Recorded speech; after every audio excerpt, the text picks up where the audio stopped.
Someone knocked on a door in Jerusalem that night. We don't know whose door.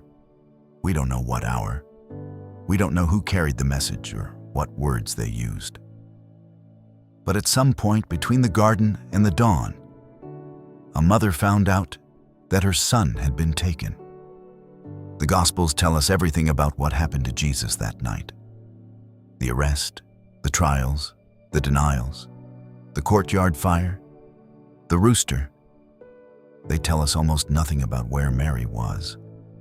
12 verses cover his entire childhood. And the night that changed everything, the night between the Last Supper and the cross, she is completely absent from the text. But Jerusalem in the first century was a small world. And what archaeology, Jewish custom, and the gospel accounts themselves reveal about that night will permanently change how you read it. We're going in right now, the city she was in. To find Mary on the night of the arrest, you have to understand the city she was moving through. Jerusalem at Passover was a pressure cooker. The city's normal population of roughly 80,000 swelled to somewhere between 200,000 and 500,000 during the pilgrimage feasts. Roman historian Josephus records numbers that modern scholars debate, but no one dismisses entirely. The streets were packed. Every courtyard was rented. Every rooftop had sleepers on it. Families from Galilee, from the diaspora, from Egypt and Syria and Rome itself, all crowded into a walled city on a hill. The temple authorities were nervous. They always were during Passover. One spark in a crowd that size could become an uprising before the Romans could respond. Pilate had moved his garrison up from Caesarea Maritima specifically for the feast days. Soldiers were visible everywhere. And into this city, Jesus had entered 5 days earlier on a donkey, while crowds cut palm branches and shouted his name. The chief priests had been watching ever since.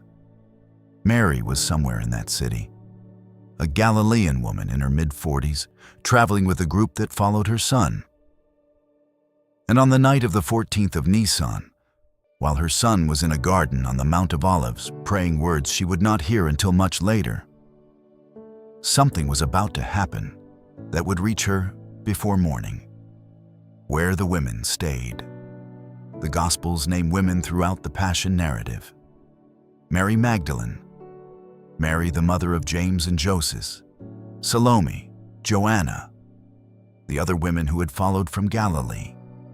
Luke 8:1-3 tells us these women had been traveling with Jesus since Galilee, funding the ministry, managing the logistics, forming the inner circle that the male disciples sometimes overshadow in our reading. These were not peripheral figures. They were the operational backbone of a traveling movement. They would have stayed together. In first century Jerusalem, women traveling without their husbands, or with a group like this, would have lodged in the same household. The city was full of sympathizers, wealthy supporters, people who believed and opened their homes.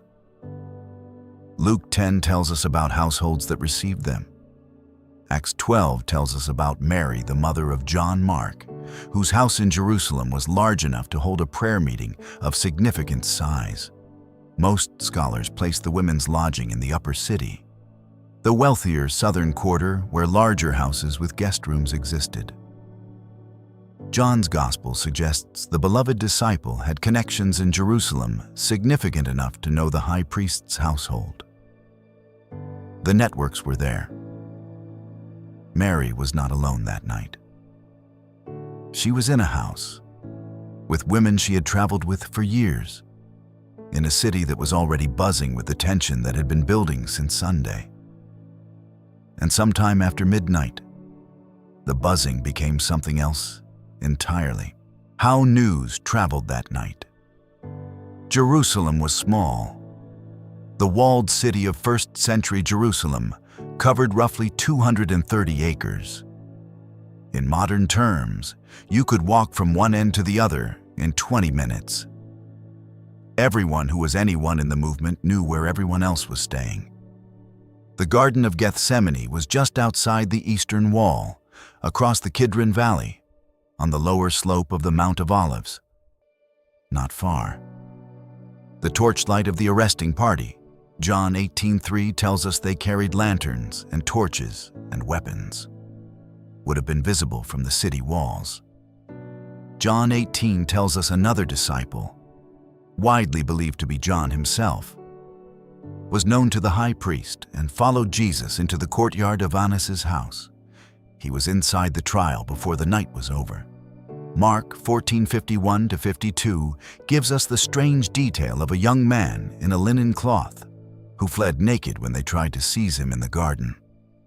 Someone was there who ran. Someone saw. Peter followed and warmed himself at the courtyard fire. The servant girl recognized his accent as Galilean, which means the courtyard of the high priest was not sealed off from the city. People moved in and out. News traveled in Jerusalem the way news travels in any small, awake, frightened community. Person to person, courtyard to courtyard. Someone who saw something telling someone who knew someone. By the time the rooster crowed, the arrest was not a secret. The moment she heard, we don't know who told her. It could have been a servant from the high priest's household, someone sympathetic who slipped out into the street. It could have been one of the disciples who scattered from the garden and ran back to the city. It could have been John, who was inside the trial and knew where the women were staying. What we know is this. By early morning, the women were already moving. Luke 23:27 tells us that as Jesus was led out to be crucified, a great multitude followed him, including women who were mourning and lamenting. These women were not surprised. They were already in the streets, already grieving, which means the news had reached them before the procession began. Mary heard it in the dark. Think about what that moment was. She had been asleep or sleepless, in a borrowed room in a crowded city. And then the knock, or the whispered voice through a window, or the sound of feet on the courtyard stairs. And then the words. They took him. The chief priests. He's at the house of Annas. They're putting him on trial. She had been carrying the angel's words for 30 years. She had been carrying Simeon's words. A sword will pierce your own soul. For just as long. She had watched him walk into Jerusalem on Sunday, while the crowd shouted Hosanna and the Pharisees told him to silence his disciples, and he said, if these were quiet, the stones would cry out. She had known something was coming. But knowing something is coming and hearing the knock in the dark are two entirely different things. The night she could not enter. She could not get to him. The trials of Jesus that night moved through at least 3 locations: Annas, Caiaphas, and before dawn, the full Sanhedrin. These were not public proceedings. They were held inside the compound of the high priest, a fortified complex in the upper city with controlled access. John got in because he was known there. Peter got into the outer courtyard and nearly got himself arrested. The women, a group of Galilean pilgrims with no connections to the priestly establishment, would not have been admitted. She could not walk in and stand beside him. She could not send word through a door that would be opened for her. She could not do what every mother's instinct demands in a moment like this: put her body between her child and the people who want to hurt him. She was outside. The same woman who had wrapped him in swaddling cloths with her own hands, who had carried him to Egypt in the dark to keep him from Herod's soldiers, who had searched Jerusalem for 3 days when he was 12, who had stood at the wedding at Cana and said to the servants, "Do whatever he tells you," with a certainty that came from 30 years of watching him. She was outside a locked gate while her son was on trial inside, and she could do nothing but wait for whatever came out of that gate in the morning. What waiting like that costs. There is a particular kind of suffering that has no action in it. When Jesus was a baby and Herod's soldiers were coming, she could run. When he was lost in Jerusalem at 12, she could search. When the wedding ran out of wine, she could intervene. Every crisis of his life before this one had something she could do inside it. This one had nothing. The contemplative tradition of the church has a word for what Mary entered that night. Kenosis, emptying, the complete surrender of self into God when there is nothing left to do but remain. She had been preparing for this moment her entire adult life without knowing she was preparing for it. Every time she treasured something she didn't understand. Every time she held a mystery she couldn't explain. Every time she kept going through the anguish without the answer. She was building the interior capacity for a night like this one. The women prayed together. That is almost certain. Jewish prayer in crisis was not silent.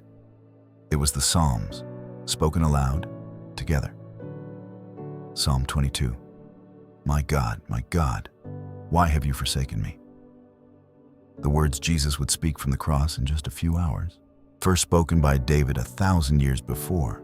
First spoken over Jesus by a group of women in a borrowed room in Jerusalem the night they took him. She prayed the words that described his suffering before she knew the extent of it. And when the first light came over the Mount of Olives, she got up. She showed up. John 19:25. Standing by the cross of Jesus were his mother and his mother's sister, Mary, the wife of Clopas, and Mary Magdalene. Standing, not collapsed, not held back by others, not watching from a distance the way Matthew and Mark described the other women, looking on from afar.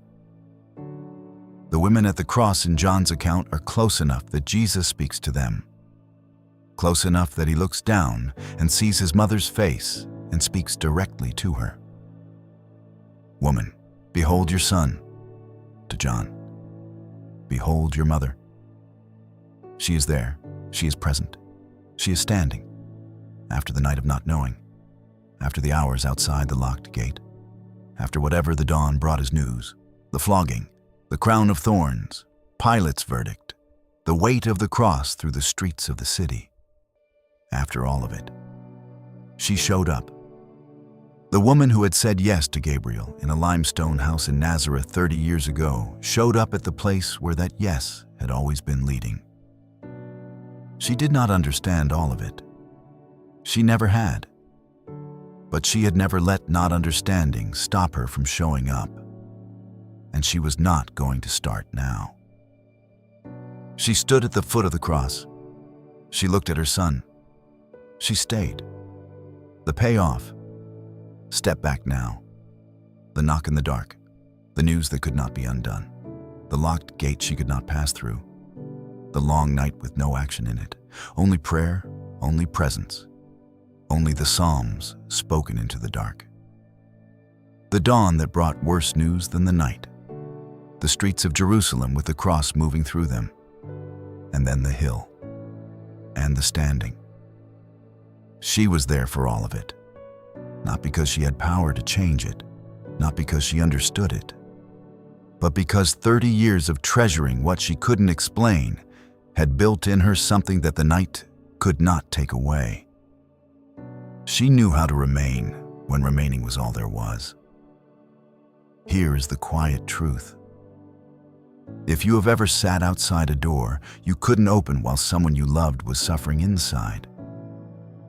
If you have ever had a night with no action in it, only waiting, only prayer, only the long dark before whatever the morning brought. If you have ever shown up at the hardest place because leaving was simply not something you were willing to do, you are inside Mary's story. She was not exempt from the night. She was not exempt from the locked gate. She was not exempt from the particular agony of a mother who cannot protect her child. But she prayed through the night, and she showed up in the morning, and she stood. If this changed how you picture that night, share it with someone who is sitting outside their own locked gate right now. Subscribe if you want to keep walking through the stories no one tells you. Drop in the comments. What hit you hardest? The knock in the dark? The gate she couldn't enter? The standing at the cross? I read every one. See you in the next one.